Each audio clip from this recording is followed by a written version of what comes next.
Hello everyone, हम company accounts देख रहे हैं और आज के इस लेक्चर में हम 4 फीचर ऑफ शेयर्स क्या होता है ये बहुत डिटेल में डिस्कस करने वाले हैं। तो without any further delay let's get started. देखिए बच्चों, 4 फीचर ऑफ शेयर्स क्या होता है, हम एक एग्जांपल लेंगे और हम समझेंगे। For example, there is a company जिसने 10,000 शेयर्स इश्यू किए हैं ऑफ ₹10 ईच, ठीक है, and they are payable as follows, ठीक है, 2 on application, 5 on allotment, 2 on first call and 1 on second call. Okay, ये allotment है and this is application.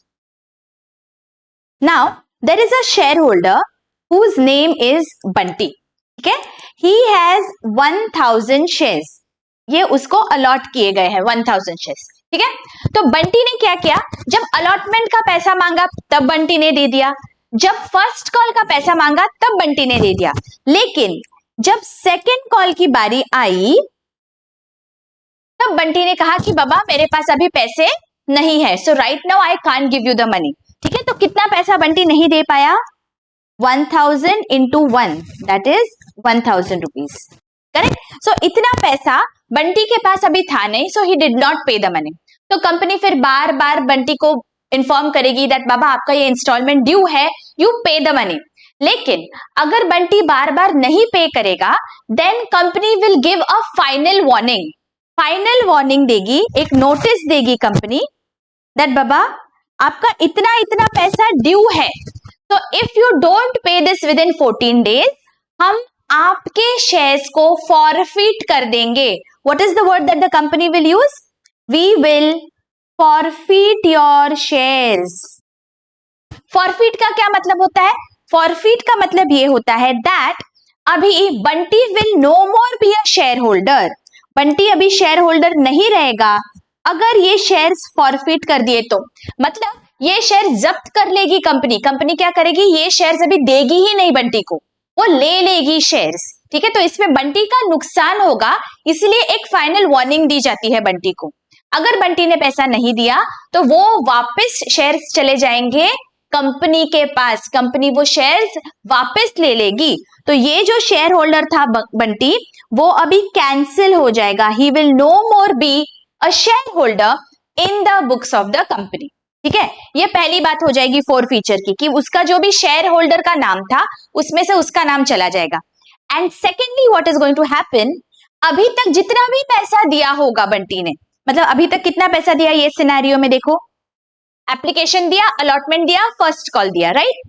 ये तीनों केसेस में जो भी उसने पैसा दिया है कंपनी अपने पास ही रखेगी वो पैसा, अब वो पैसा वापस बंटी के पास नहीं जाएगा।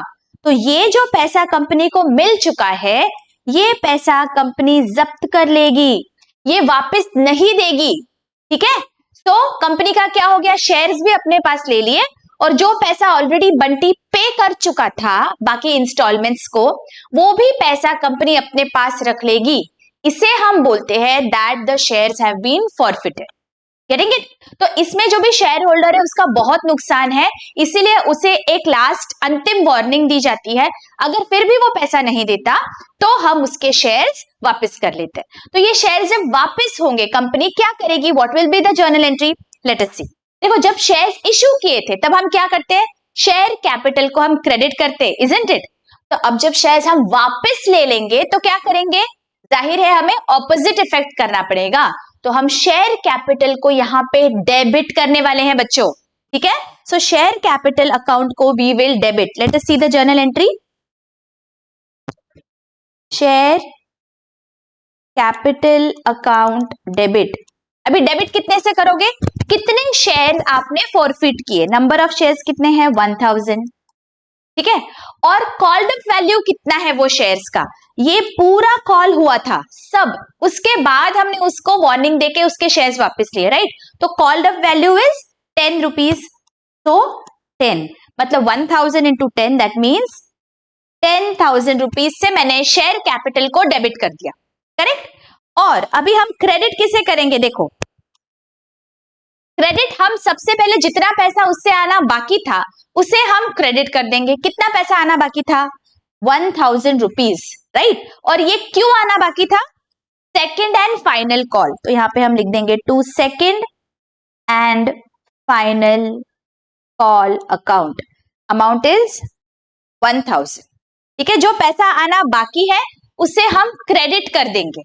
ओके, और जो भी बचा वो क्या है, वो पैसा उससे हमें मिल चुका है, लेकिन वो पैसा कंपनी अभी उसे लौटाने नहीं वाली, वो कंपनी एक नए अकाउंट को ट्रांसफर करेगी and that account is known as share forfeiture account, to share forfeiture account. एक नया अकाउंट खोलेगी कंपनी और जो भी पैसा अभी तक मिल चुका है वो शेयर फॉर फ्यूचर अकाउंट को क्रेडिट हो जाएगा। देखिए इस सिनेरियो में 2 + 5 + 2 that is 9 rupees per share, तो 9 into 1000 दैट इज 9000 रुपीज हमने यहाँ पे शेयर फॉर फ्यूचर अकाउंट को क्रेडिट कर दिया। Getting it? अगर शेयर फॉरफिट हुआ तो क्या जर्नल एंट्री हो जाएगी? इजी, जो भी अमाउंट उसका पेंडिंग है वो हमें यहाँ पे क्रेडिट कर देना है। अगर उसने फर्स्ट कॉल नहीं दिया होता तो हम फर्स्ट कॉल को भी क्रेडिट कर देते। ठीक है, जो भी अमाउंट नहीं मिलेगा उसे हम क्रेडिट करेंगे और जो मिल चुका है वो हम शेयर फॉर फ्यूचर अकाउंट को क्रेडिट कर देते हैं। Getting it? अगर इस सिनेरियो में ऐसे हो जाता that he did not pay the first as well as the second call, फिर हम क्या करते? देखिए अगर दोनों भी कॉल्स नहीं दिए, इसका मतलब how much is the unpaid amount? 3 rupees per share and he has 1000 shares, right? तो हमारी एंट्री क्या आ जाती है यहां पे? देखो, share capital account debit, called up कितना है? 10, तो 10,000 to share first call account. Okay, first call पे कितना है? 2 rupees, so 2000 to share second and final call, उस पे कितना है? 1000 into 1 दैट इज 1000 एंड जो अभी तक आ गया है that is going to go to share forfeiture account. आप इसे बैलेंसिंग अमाउंट भी बोल सकते हो। देखिए 10 - 3 that is 7000 and let us cross tally. यहाँ पे देखिए इतना पैसा आ चुका है, 2 + 5 7। ठीक है, समझ में आ रही है बात कैसे करना है हमें? अगर इस सिनेरियो में ऐसे होता बच्चों दैट ये जो शेयर्स फॉरफिट हुए ये कौन से स्टेज पे हुए? अगर इस सिनेरियो में शेयर्स फॉरफिट इस स्टेज पे हो जाते, मतलब after the first call the company decided कि बाबा ये पैसा नहीं दे रहा है, let us give him a warning and let us forfeit the shares. तो ऐसे सिनेरियो में हम क्या करते थे? Late us see. देखिए हमारी एंट्री तो यही रहेगी लेकिन हमारे अमाउंट्स चेंज होंगे। मैं यहाँ पे साइड में लिखती हूँ for you all to understand. सबसे पहले जब हम शेयर कैपिटल को डेबिट करेंगे हमारी अमाउंट चेंज हो जाएगी। व्हाई? बिकॉज यहाँ पे कॉल्ड अप अमाउंट कितना है? 2 + 5 + 2 that is 9 rupees per share. और मैंने आपको बताया है जब भी हम फॉरफिट करते हैं शेयर कैपिटल को हम डेबिट जितना भी कॉल्ड अप अमाउंट पर शेयर है उससे करेंगे। तो यहाँ पे हम डेबिट कितना करेंगे? अगर फर्स्ट कॉल के वक्त ही हमने फॉरफिट कर लिया तो यहाँ पे हम डेबिट करेंगे 1000 into 9 that gives us 9000 rupees से शेयर कैपिटल को डेबिट होगा। ठीक है, देखिए यहाँ पे हमने 10,000 से किया, अगर पूरे कॉल्स हो जाते हैं तो। ठीक है, and how much money is remaining? First call पे 2000 रुपीज, सो 2000 को क्रेडिट हो जाएगा। ऑलराइट, सेकेंड कॉल तो किया ही नहीं है बिकॉज फर्स्ट कॉल होने के बाद तुरंत ही हमने फॉरफिट कर लिए शेयर्स, तो सेकेंड कॉल का यहाँ पे कुछ भी आएगा ही नहीं। और जितना पैसा अभी तक हमें मिल गया है वो शेयर फॉरफिचर को जाएगा। कितना मिल गया था? देखो इस स्टेज पे 2 + 5 that is 7 rupees, so 7000 rupees will go to share forfeiture. Getting it? Change यहाँ पे होगा, आपका जो शेयर कैपिटल है उसे हमने डेबिट करना है जितना कॉल्ड अप अमाउंट है। You have to remember this, जितना कॉल्ड अप उतने से शेयर कैपिटल को डेबिट करेंगे, जितना मिला नहीं है वो जो भी कॉल्स है उन्हें हम क्रेडिट करेंगे और जो मिल चुका है वो शेयर फॉरफिचर अकाउंट को जाएगा। ठीक है, यहाँ पे किसी को ये सवाल आ रहा होगा जिन्होंने कॉल्स इन एरियर्स देखा हुआ है दैट अगर हमने ये जो अमाउंट्स अभी तक नहीं मिले हैं यहाँ पे या फिर in this case as well, if we have transferred that money to calls in arrears account, तो हम क्या करेंगे? अगर आपने कॉल्स इन एरियर्स को ट्रांसफर कर दिया है, जब आपने ड्यू की थी पहले एंट्री, राइट, फर्स्ट कॉल की एंट्री ड्यू की, उसके बाद आपने रिसीट की एंट्री की, दैट टाइम जो नहीं मिला वो पैसा आपने कॉल्स इन एरियर्स को ट्रांसफर कर दिया। अगर आपने ऐसे किया होगा तो ये जो कॉल्स इन एरियर्स अकाउंट है, that you are going to credit here या हियर, वेरेवर। अगर आपने कॉल्स इन एरियर्स को कर दिया होगा वो अमाउंट डेबिट, तो फिर आपको क्रेडिट भी यहाँ पे कॉल्स इन एरियर्स को ही करना है। Getting it clear?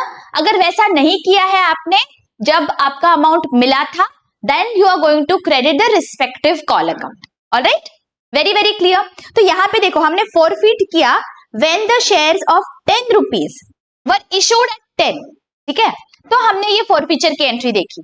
लेकिन अगर ये शेयर्स प्रीमियम पे इशू होते और हमें फॉरफिट करना पड़ता, तो क्या जर्नल एंट्रीज होती? लेट अस सी।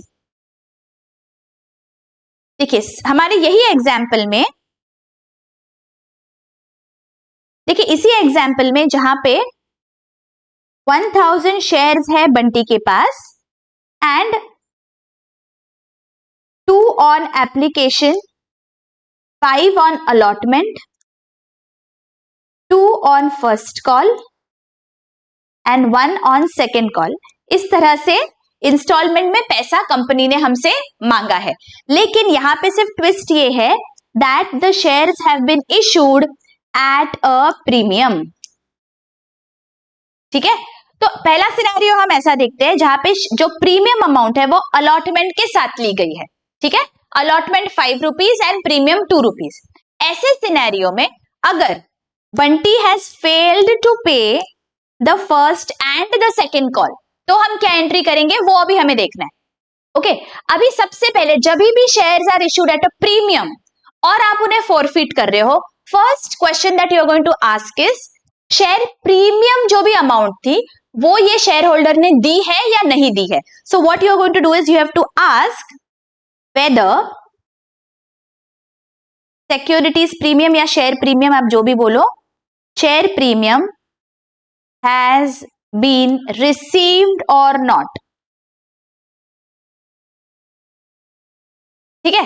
इस केस में बिकॉज ये दोनों अमाउंट आर आउटस्टैंडिंग, ये मिल चुका है, अलॉटमेंट हैज बीन रिसीव्ड, इसका मतलब प्रीमियम का पैसा भी मिल चुका है, राइट। तो अगर मिल गया है तो हमें क्या करना है? अगर शेयर प्रीमियम अमाउंट मिल गया है, according to the company's law, if you get that amount you are not going to use it for anything else. आपको सिक्योरिटीज प्रीमियम को डेबिट नहीं करना है if you already have that amount with you. तो अगर आपके पास 2 rupees मिल चुके हैं वो शेयर होल्डर से, you have to ignore this now. When आप forfeit कर रहे हो, at the time of forfeiture, आपको भूल जाना है कि ये प्रीमियम के शेयर्स है। आपको नॉर्मल केस में जैसे आप एंट्री पास करते हो वैसे पास करना है। If, remember, if the premium amount is received, ठीक है, तो इस केस में प्रीमियम की अमाउंट मिल गई है, तो हमारी एंट्री क्या आ जाएगी? यहाँ पे मेरा फॉरफीचर कब हो रहा है? सारे कॉल्स होने के बाद। तो share capital account debit called up is 10 and 1000 shares, तो ये हो जाएगा 10,000 to share first call, to share second call and to share forfeiture.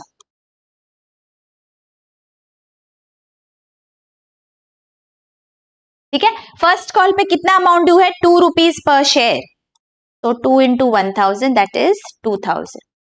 Second call पे 1 रुपी पर शेयर, तो 1000, और बैलेंस कितना है? 10 minus 3 that is 7000.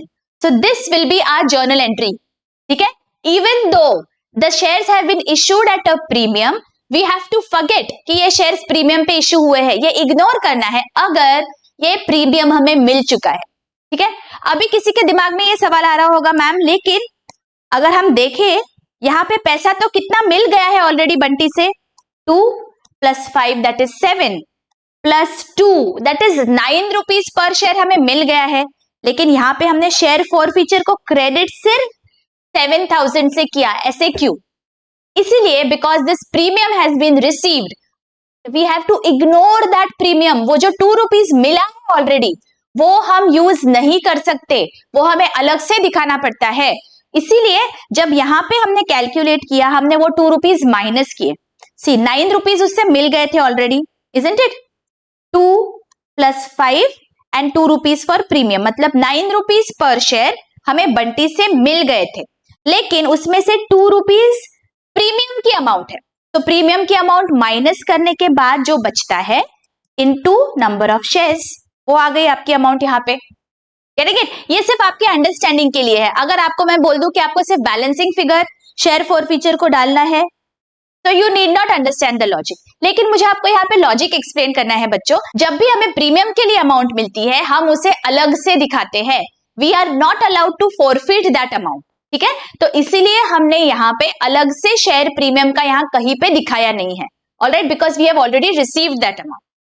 Clear? Very very clear.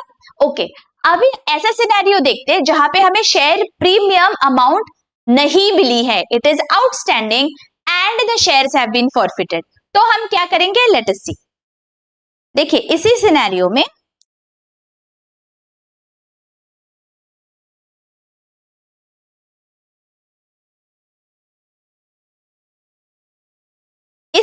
में अगर आपको कॉल के साथ यहाँ पे प्रीमियम मांगा जाता, ठीक है, and Bunty could not pay first and second call, तो आप क्या करोगे? Let us see. सबसे पहले you are forfeiting this after making all the calls, तो शेयर कैपिटल को आपको डेबिट करना है, तो यहाँ पे आप शेयर कैपिटल को डेबिट करोगे, शेयर कैपिटल अकाउंट डेबिट पूरे कॉल्ड अप अमाउंट से। So 10 rupees per share 1000, this gives us 10,000। And here, because this 2 rupees premium is not received, ये पैसा नहीं मिला है, इसीलिए अभी मैं सिक्योरिटीज प्रीमियम या शेयर प्रीमियम अकाउंट को भी डेबिट करूंगी। देखिए यहां पे securities premium account debit 2 into 1000, that is 2000, ठीक है? और जो अमाउंट हमारा नहीं मिला है, that is first and second call, so 2 first call account, 2 second and final call account, and credit हो जाएगा टू शेयर फॉरफीचर अकाउंट, जो पैसा हमें अभी तक मिल गया है, right? We know this. Now be very very careful, okay? First call के वक्त अभी कितना पैसा हमारा आना चाहिए था? सी फर्स्ट कॉल के वक्त 2 + 2, okay, so that is 4 rupees per share. तो 4 रुपीज पर शेयर मुझे यहाँ पे 4 into 1000, that is 4000 rupees credit करना है, okay? Here I have to include the premium amount, okay? Second call पे है 1 रुपी पर शेयर, तो ये हो जाएगा 1000, और जितना अभी तक मिला है, कितना मिला है देखो, 2 + 5, that is 7 rupees per share. So here I am going to credit by 7000। देखिए आपका टोटल टैली हो रहा है क्या? 7 + 1 + 4 is 12, 10 + 2 is 12।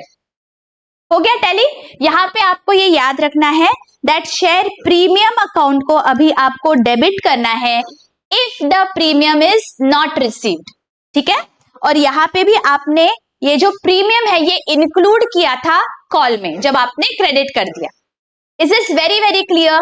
आई होप ये बहुत क्लियरली समझ गया बच्चों दैट जब भी हमें शेयर फॉरफिट करने हैं, if they are issued at par and if they are issued at premium, हमें कैसे जर्नल एंट्रीज पास करने हैं। Now is our quiz time.